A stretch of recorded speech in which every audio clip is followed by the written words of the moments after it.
but I want to talk about Haskell University. We have seen significant needs over a long period of time.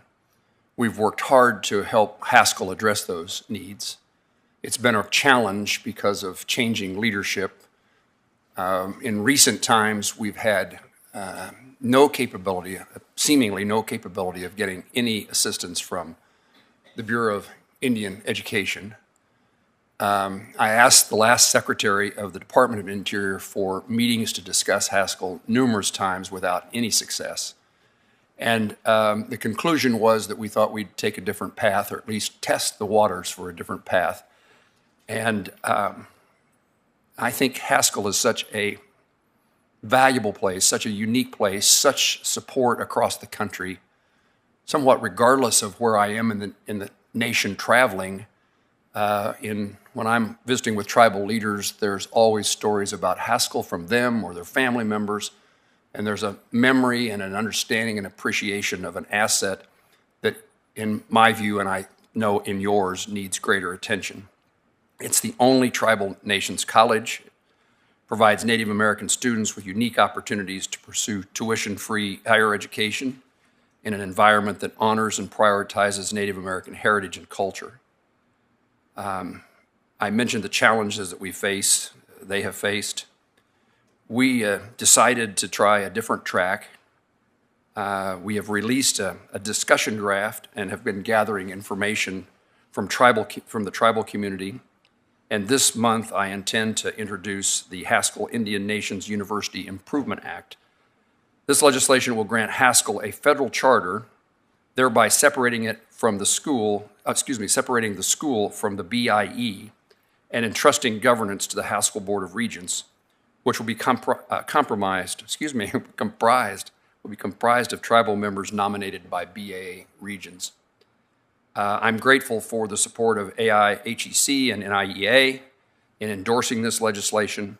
It seems to have broad support from across the country, and certainly all the tribes in Kansas have indicated this is a path forward, and we're going to do everything we can to see that the legislation is passed, but beyond that, and more importantly than that, see that it makes a difference at Haskell University.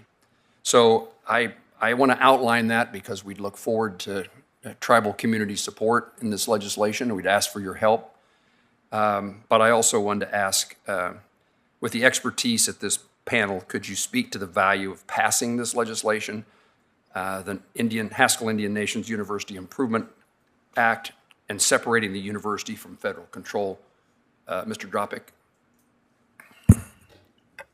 If the senator's okay, I would defer to Ms. Rose to start, being that this is for sure her area of expertise, and I'm happy to join in afterwards. Miigwech, appreciate that. Thank you. And I'm going to fold in an answer for Chairman Murkowski as well, because her previous question was on flexibility. And that's what your legislation provides, is an opportunity to really think about flexibility. And I want to draw your attention as well to the statement that you made previously about the Department of Interior, because simply moving our Indian education programs from the Department of Education to the Department of Interior and assuming that they have anything or any knowledge of education is a rot decision. I have worked with many secretaries of Interior who were surprised to find out that they have education under their purview. So maintaining our programs at the Department of Ed with expertise is something that would be vitally important. But in specific answer to your question, our board of directors recently passed a motion in March in support of the concept of your legislation, and we were very excited to do so. Our board has talked quite a lot about the benefits that your legislation will provide to Haskell and frankly to the entire TCU community as we work together to support the students and the faculty to ensure that things that just happened, like our staff being frozen or challenges to funding streams because of changes in administration, might not happen. So we stand firmly committed with you and to work with your staff to ensure that the legislation is as strong as it can be, and you have a TCU community that is in full support. So thank you. Thank you for those statements. As we begin, perhaps midway. Sorry, I'm new on the committee.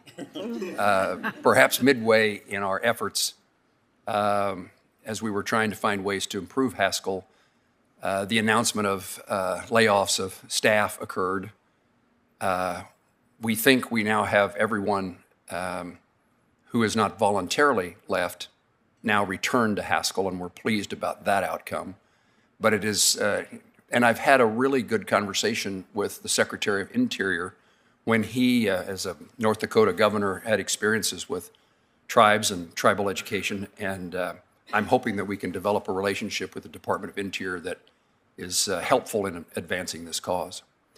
We would agree. We do not believe, and from our conversations with the department as well, that letting the staff at Haskell and Sippy was not premeditated, right? It was not part of the plan, and they've been incredibly responsive in ensuring that they made the course correction and turned around and got the staff back. So as soon as we were able to educate them, really let them know what was happening, I think they course corrected quickly and are looking forward to continuing to build and to have strong relationships with the institutions.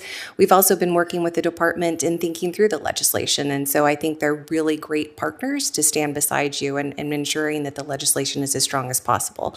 We do have a couple of recommendations, and we look forward to working with you to strengthen it. I'm not surprised. Instead of asking just for your support, instead of just asking for support, I should have also, we'll take a few more suggestions and methods to move forward before we introduce the legislation. Now, sir? I appreciate that opportunity. Just would say that NIA stands to help. We also support, obviously, any time that we can get tribal communities to really be, living tribal sovereignty. That is, it fills us up, continues to make our ancestors proud, and really why we're here. And so being able to help support anything that you need in terms of questions or outreach to tribal communities and any ways that we can be support. NIA is also appreciative of your work and really want to continue to help support, improving tribal sovereignty. And then by byproduct of that tribal sovereignty, being able to improve outcomes for the community. Thank you for saying that. I should have thought about tribal sovereignty. It's been an issue that I've been engaged in and something that's really important to me. And this is, until you said that, I hadn't thought about this as another step forward toward determination by Native Americans about the future of themselves and their children. Anyone else? Yes, ma'am. Doctor? Senator, I just wanted to say thank you to that faculty of Haskell and the various educators who volunteered their time to go back to work, even though they had been relieved of their duties. I just wanted to acknowledge the great contributions that they made. I mean, to me, we read about it in Alaska. We got worried at first, and then we saw, the great work of, those dedicated educators that went back. So I just wanted to acknowledge them. Doctor, thank you for doing that. Thank you, Madam Chairman. Thank you, Senator Moran. And you made some reference to, at some point in time, everyone has some kind of connection or knows somebody. In my sit down with the nominee to be the head of Social Security, he brought up Haskell and went on for maybe 5 or 7 minutes about Haskell. So they're all over the place in terms of fans of Haskell. So I didn't know that. I do know that he spent time in Kansas, but yes. I didn't know the Haskell connection. He's called me. I need to return his phone call. You should probably return his call and tell him you want to talk about Haskell.